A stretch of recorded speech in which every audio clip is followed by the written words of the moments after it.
Ousmane ba ngeen fi toogee ba léegi naam yàggul ñaari weer la mais pour l'essentiel décision yi ngeen jël yëpp ñun ànd nañ ci peuple bi ànd nañ ci loolu moo tax tey boo ñu woowee ñu bàyyi ak dimanche nu mu important ci góorgóorlu mu sacrifier dimanche am ñëw taxawal la te en fait taxawal boppam parce que xam na ni yow ci fi nga ko jëmee da cee gis boppam kon donc ça a été une réussite dommage que notre régime n'en a pas profité pour feddaliwaat pour davantage communiquer avec ce peuple-là que des détails de rien du tout ay entreprise de dette fiscale malheureusement mais dinañ ko lijjanti inchallah. Et ce qui m'a vraiment sidéré, c'est que le lendemain je vois un quotidien qui dit carrément la République dans la rue, quoi, pour ironiser.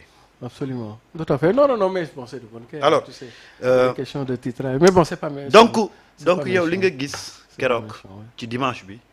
Non, dal na xel. Non, c'est-à-dire que toute proportion gardée, j'ai vu le peuple qui avait voté au premier tour en fait, mais dans toute proportion gardée. Ça veut dire que pour l'essentiel, sur l'étendue du territoire national, on est 14 régions.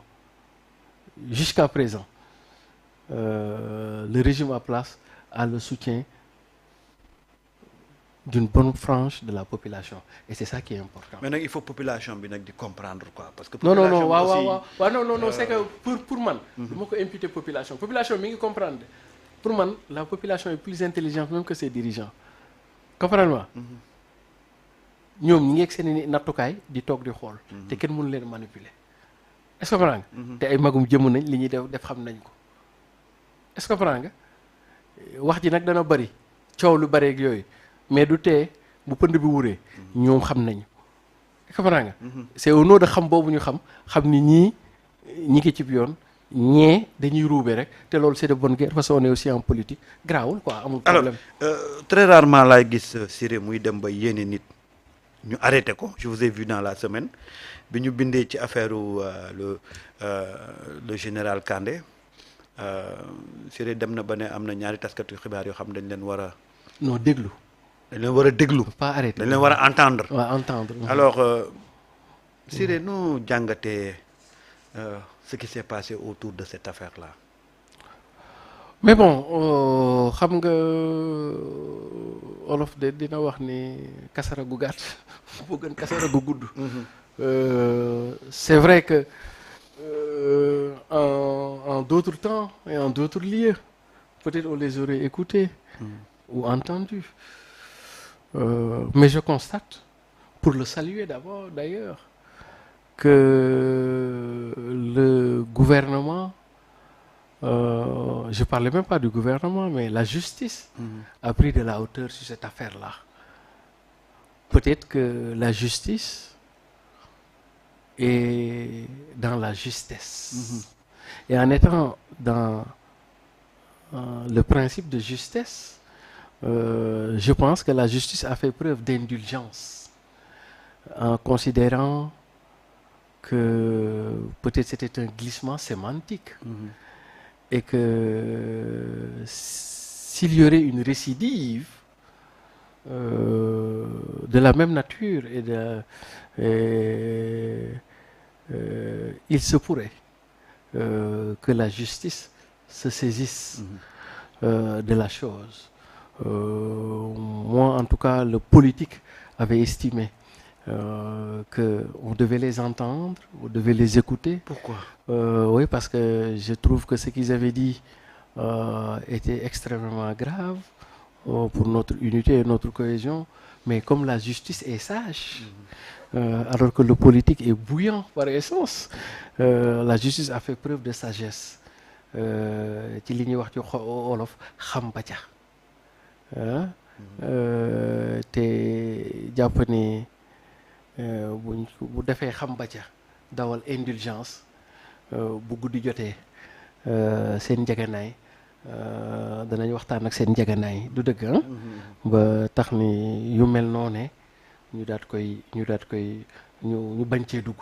Et donc moi je salue la grandeur de notre justice yoo xam ni ça pourrait aussi ouvrir etc. Mais la justice l'a géré avec un grand principe de justesse, avec beaucoup de sagesse, beaucoup d'auteur, beaucoup d'élégance, qui fait que finalement, comme on dit dans notre adage, coow moom lu koy gàttal moo gën lu koy guddal. daal niñ ko traité noonu. Oui, oui, non, c'est bon. En espérant que voilà, il n'y aurait pas de récidive. Hein? Il n'y aurait pas de récidive. Parce que même dans l'application de la loi pénale, quand un citoyen n'a jamais eu de maille avec la justice et que c'est la première fois que des choses controversielles, voire même délictuelles, là je ne parle pas de criminels, arrivent, la main de la justice est souvent tendre pour la première fois. Et je pense que, et ça c'est une sagesse bien républicaine, et je pense que la justice a fait preuve de sagesse, et puis nous le saluons tous, mais en invitant les uns et les autres à parler de politique, mais de ne pas compromettre ce que nous avons tous en partage. C'est notre sécurité nationale, c'est notre défense nationale. Maintenant, on peut avoir des contradictions individuelles, personnelles, sur la conduite des politiques publiques, mais en aucune manière, nous ne devons scier la branche sur laquelle nous sommes assis. Et cette branche-là, c'est les forces de sécurité et de défense, qui sont en définitive les derniers remparts aussi de la République. Siré laata ñuy jeexal, est-ce que bokk nga ci ñi wax ne tey état ak presse war nañu waxtaan? Mais mosuñoo ñàkk di waxtaan état. état ñëpp lay waxtaanal. Je ne vois pas pourquoi on devait catégoriser la conversation entre l'état et la presse. état njo moom ndey ji seex la rek. moom moo njaboote ñëpp. te bu yàlla dogalee nga njaboote ñëpp ñëpp ngay waxtaanal. ñi féete nii comme ñi féete nee. Donc je ne vois pas une forme de particularisme qu'on devait développer. Il est vrai que la presse fait son travail, le gouvernement fait son travail. Moi, le gorgolu, je fais mon travail, même si moi, mon travail, c'est de chercher la dépense quotidienne au jour le jour. Mais chacun fait son travail, quoi. Et si chacun fait son travail, si chacun respecte ses droits et ses devoirs, c'est la cité qui se porte mieux.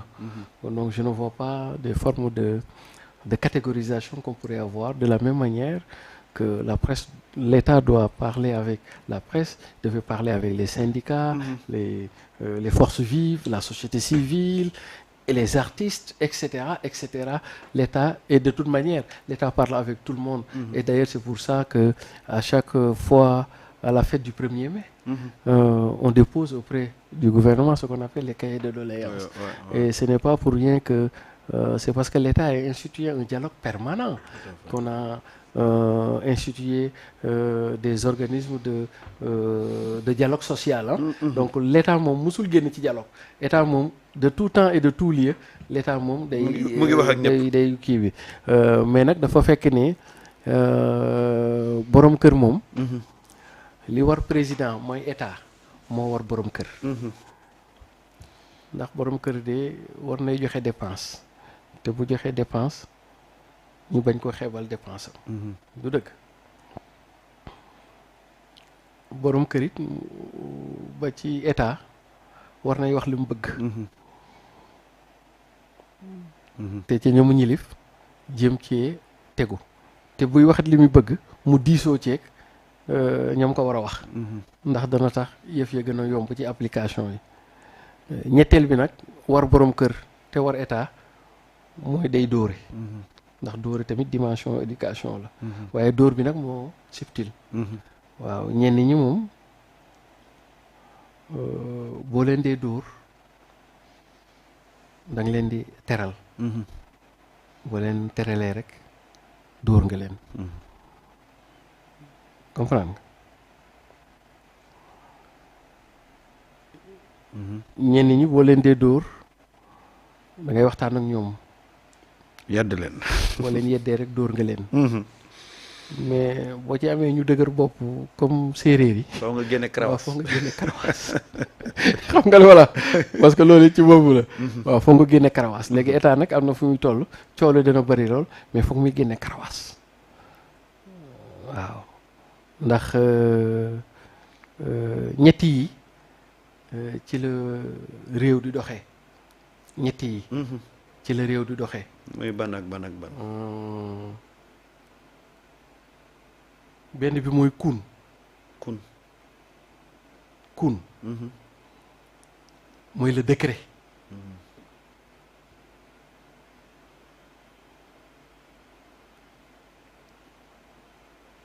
bi ci des mooy canon.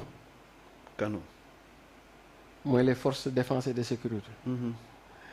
bi ci des mooy karawaas. c'est la justice. c'est la justice. xam nga lu ma la. ñetti yooyu nag léegi nag bu ci nekk daa am moment boo koy utiliser quoi. waaw. alors Siré yegg si nañ minuit 30 yegg si nañ ci. déjà waaw. nga fàttali gars yi événement dimanche bi. waaw dimanche bi ah. balaa ñu koy sama xarit bi Yacine su ma mënee may daal.